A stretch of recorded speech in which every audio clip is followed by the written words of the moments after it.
Buenas noches, profesor Cusco. El día de hoy voy a exponer sobre los derechos humanos, definición, historia y actualidad. Los derechos humanos, herederos de la noción de derechos naturales, son una idea de gran fuerza moral y con un respaldo creciente. Legalmente se reconocen en el derecho interno de numerosos estados y tratados internacionales. Para muchos, además, la doctrina de los derechos humanos se extiende más allá del derecho y conforma una base ética y moral que debe fundamentar la regulación del orden geopolítico contemporáneo. La Declaración Universal de los Derechos Humanos se ha convertido en una referencia clave en el debate ético-político actual y el lenguaje de los derechos se ha incorporado a la conciencia colectiva de muchas sociedades. Sin embargo, existe un permanente debate en el ámbito de la filosofía y las ciencias políticas sobre la naturaleza, fundamentación, contenido e incluso existencia de los derechos humanos, y también claros problemas en cuanto a su eficiencia, ya que existe una gran desproporción entre lo violado y lo garantizado estatalmente. La definición son muchas. Según los naturalistas, los derechos humanos son atemporales e independientes del ordenamiento jurídico vigente. Quiere decir que los derechos humanos no van a estar sujetos ni van a ser dependientes de los gobiernos. Son naturales y van a existir por sí mismos. Mientras, desde un punto del positivismo jurídico, la realidad es que solamente los países que suscriben los pactos internacionales de derechos humanos, económicos, sociales, culturales y sus protocolos están obligados jurídicamente a su cumplimiento. Están obligados por la ley que los manda. Desde un punto de vista más racional, los derechos humanos se han definido como las condiciones que permiten crear una relación integrada entre la persona y la sociedad, que permita a los individuos ser personas jurídicas, identificándose consigo mismo y con los demás. En cambio, en el punto positivista, los derechos humanos están sujetos a la ley de cada país y gobierno, en los tratados y en los convenios. Tenemos 5 características principales: inherentes, intransmisibles, irrevocables, irrenunciables e inalienables. Los inherentes quiere decir que estos derechos están en la persona, quiera o no, o tenga conciencia de ello o no, sí o sí va a estar, y no hay discriminación, no se puede discriminar a una persona para que no tenga su derecho. Intransmisibles, que no pueden ser transferidos de una persona a otra por consentimiento ni por obligación. Irrevocables quiere decir que ningún Estado o ni un ente puede, cosa más, anular los derechos humanos de una persona. Tampoco la persona puede renunciar a los derechos y tampoco puede ser modificado ni anulado por los gobiernos o en distintas ideologías políticas, como en el caso del capitalismo o el socialismo en Rusia, Estados Unidos o en África, etc. En respecto al origen cultural, existe sobre un debate sobre un debate cultural de los derechos humanos. Generalmente se considera que tiene su raíz en la cultura occidental moderna, pero existen al menos varias posturas, varias tesis.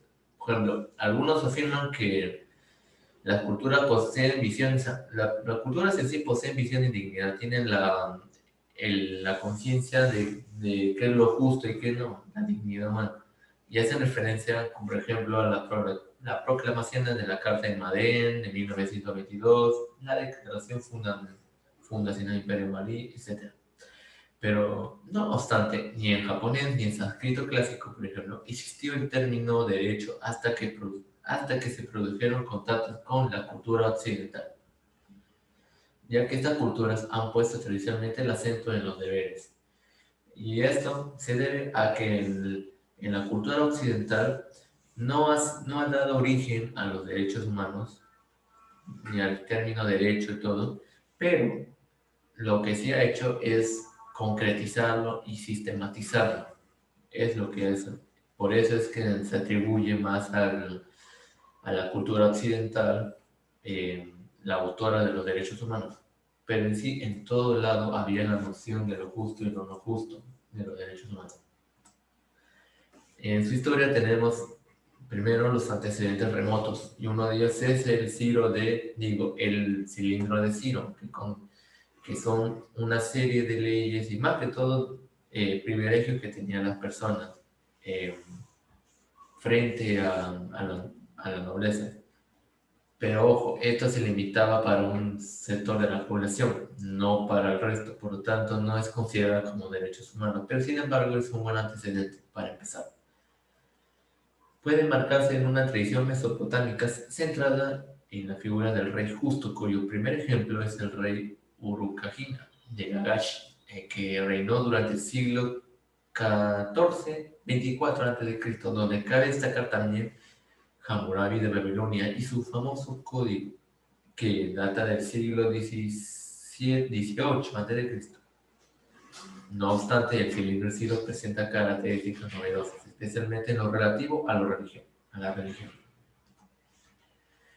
Ahora nos remontamos a la sociedad grecorromana. En la Grecia antigua, en ningún momento se llegó al consenso a la noción de dignidad humana frente a la comunidad que se pudiera articular en forma de derecho, sino que se entendió como que la persona que pertenecía a la sociedad como parte de un todo, y eran los fines de esta lo que prevalecía. La única oposición a la tiranía era la apelación divina opuesta a la norma, como se puede tomar de ejemplo en la obra de Sófocles de Edipo Rey, en Antígona, por ejemplo. La sociedad griega se dividía en tres grupos principales: los ciudadanos, los metecos extranjeros y los esclavos. La esclavitud en ese entonces se consideraba muy natural y necesario, y esto lo reflejan en los escritos de Aristóteles, quien dice: es evidente que los unos son naturalmente libres y los otros naturalmente esclavos, y que para estos últimos es la esclavitud tan útil como justa. La organización política se estructuraba en polis o ciudades-estado. Para los griegos, la sociedad era una consecuencia necesaria de la naturaleza humana. En este contexto, las teorías políticas de Platón y Aristóteles hicieron un gran hincapié en el concepto del bien común. Posterior a esto tenemos la influencia del cristianismo.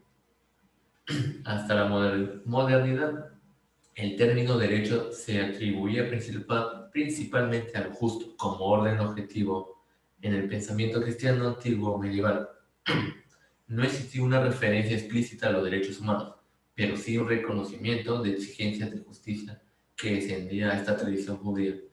En la influencia, en la influencia cristiana en cuanto a la formación del concepto de derechos humanos ha sido de tal grado que sí, ha contribuido en mayor parte. Por ejemplo, se ha reconocido la importancia de la familia, que antes no era muy importante, más que todo era dar enfoque al bien común, como decía la influencia greco-romana, el bien común, y todo era centrado en los varones y en la sociedad, digamos, en la nobleza y los ciudadanos. Pero en la etapa de la Edad Media, en el cristianismo, es donde también se empieza a avanzar en cuanto a los derechos de un sector más que son de los niños y sobre todo de las mujeres.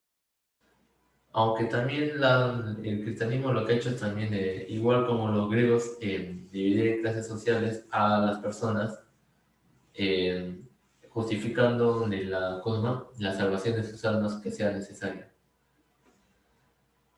Tales ideas fueron desarrolladas por los padres de la Iglesia, proclamando un sentido social ilimitado de la propiedad y de la ley, pero fue Tomás de Aquino quien asentó las bases del orden jurídico medieval, retomando las ideas de Aristóteles y Agustín de Hipona, y afirmando que existe además el derecho positivo, determinado y establecido por los hombres, un derecho natural propio de la criatura racional, que ningún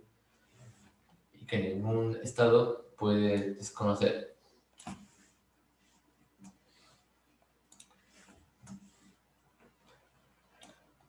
Naturaleza y fundamento. Norberto Bobbio afirma la posibilidad de encontrar un fundamento absoluto a los derechos humanos y alega por ello a 4 razones. Primera, la ausencia de un concepto inequívoco y claro de sí mismo. Segunda, su variabilidad en el tiempo. Tercera, su heterogeneidad. Y cuarta, las antinomias y conflictos que existen entre los distintos derechos, como entre los civiles y políticos, por un lado, y los sociales y culturales, por otro. Quiere decir, mejor dicho, en la tercera razón, en la segunda razón, por ejemplo, los derechos humanos han variado según el tiempo. Quiere decir que en un contexto determinado de la historia, los derechos humanos se percibían de manera muy diferente a otros. Eso quiere decir que era arbitrario, o sea, cambiaba según el contexto histórico. Por ejemplo, en la sociedad greco-romana ya habíamos dicho que era naturalmente que había esclavos, pero esto cambió más adelante por el siglo XVIII-XIX, donde ya se empezaba a tener una idea de la esclavitud poco a poco, y que finalmente en el siglo XX se coma, ya por consensos mayoritarios se tiene claro que todos deben ser libres. También en la tercera razón que expone, en la heterogeneidad, que responde a lo que son en los diferentes lugares del mundo, varía mucho el consenso sobre los derechos humanos. Y también la cuarta es algunas contradicciones que se dan principalmente entre el individuo y la sociedad, ya que ambos son fundamentales, son muy necesarios. Entonces, aquí es un punto que afirma que es casi imposible encontrarle un fundamento absoluto. Cada una de las numerosas teorías que los pensadores han desarrollado está influida por la filosofía dominante en el momento histórico en el que se gestó y parte de muy diferentes cosmovisiones y concepciones del ser humano al que atribuyen o niegan determinadas características inmanentes. Y de aquí voy a presentar dos posturas o dos corrientes filosóficas que definen a los derechos humanos.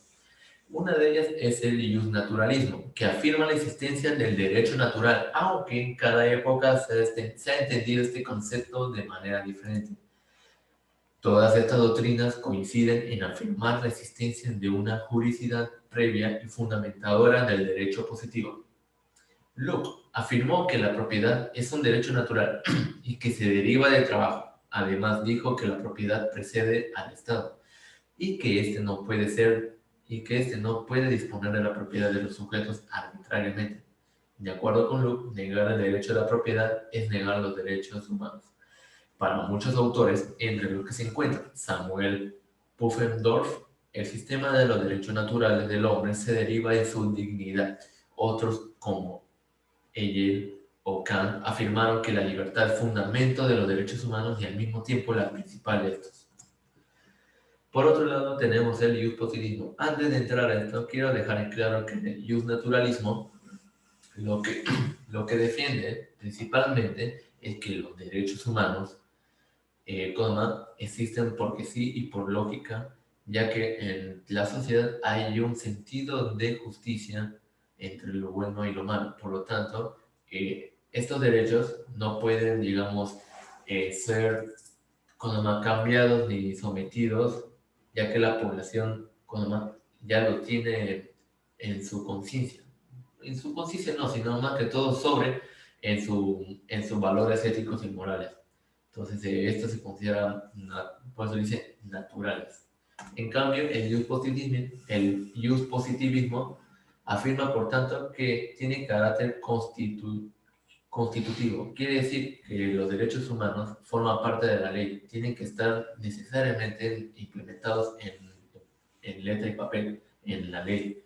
ya que de otra manera no se llegaría a garantizar los derechos humanos y aparte que no se presta para ambigüedades. John Austin consideró que los derechos humanos forman parte de las normas sociales que influyen en el derecho, pero no son derechos.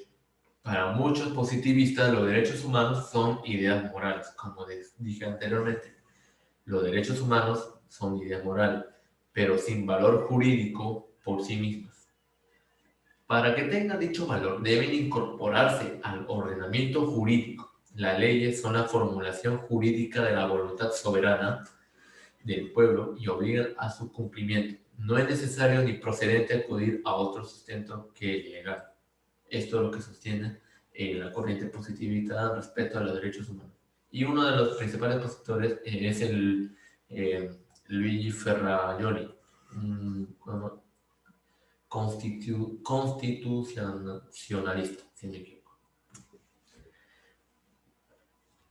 Por lo siguiente tenemos lo que es la clasificación generacional y se conocen tres hasta el momento. Se habla de una cuarta debido al desarrollo tecnológico del Internet y los medios digitales, pero aún está en propuesta, aún no se llega a nada.